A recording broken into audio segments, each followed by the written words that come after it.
Programang ito ay rated SPG. Striktong patnubay at gabay ng magulang ang kailangan. Maaaring may masiselang tema, lengguwahe, karahasan, sexual, horror o droga na hindi angkop sa mga... Good evening mga kachikas and welcome sa aking munting channel. Nakita na nga nitong si Drew ang isa sa nagmanipulate nga ng CCTV footage kung papaano nga na si Ikit ang kanilang pinagbintangan. Ngunit nga hindi pa nga ito umamin at bigla nga itong pinitsarahan nitong nga si Drew.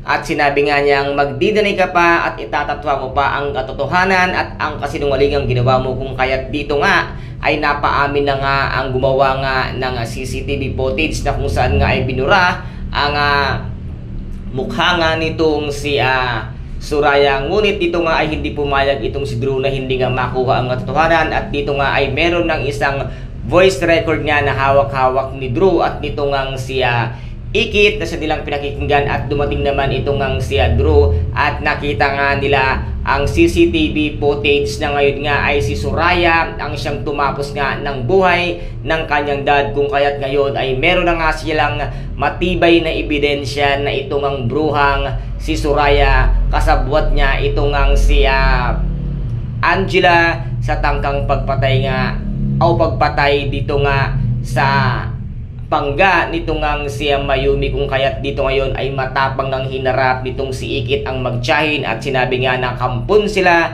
ng demonyo, at ngayon ay hindi nga daw papayag si Ikit na hindi nila pagbayaran ang lahat ng kanilang mga ginawang kasalanan, ang pagpatay sa mga taong wala namang kinalaman o walang kasalanan sa kanila na dinamay nila para nga lamang pagtakpan ang kanilang mga kasinungalingan at ang kanilang bulok na sikreto, kung kaya't dito nga ay ibubunyag na nga lahat nitong ang si Ikit ang hawak-hawak niyang ebidensya at ang CCTV footage na itong ang si Soraya ang huling pumasok sa office nga ng pangga nitong ang si Mayumi bago nga nakita ni Ikit ang sitwasyon at ang nangyari nga dito nga sa daddy nitong si Matthew at ni si Drew. Kaya ngayon, ano na ang gagawin nyo ngayon, Soraya? Ngayon ngang nasukol na kayo at mabubuking na kayo nitong ang si Ikit dahil meron na silang matibay na ebidensya, kung kaya't dito ay mahahatulan na ang magtiyahing bruha at mabubulok na sa bilangguan. Kaya guys, napakarami po nating mga dapat abangan sa mga susunod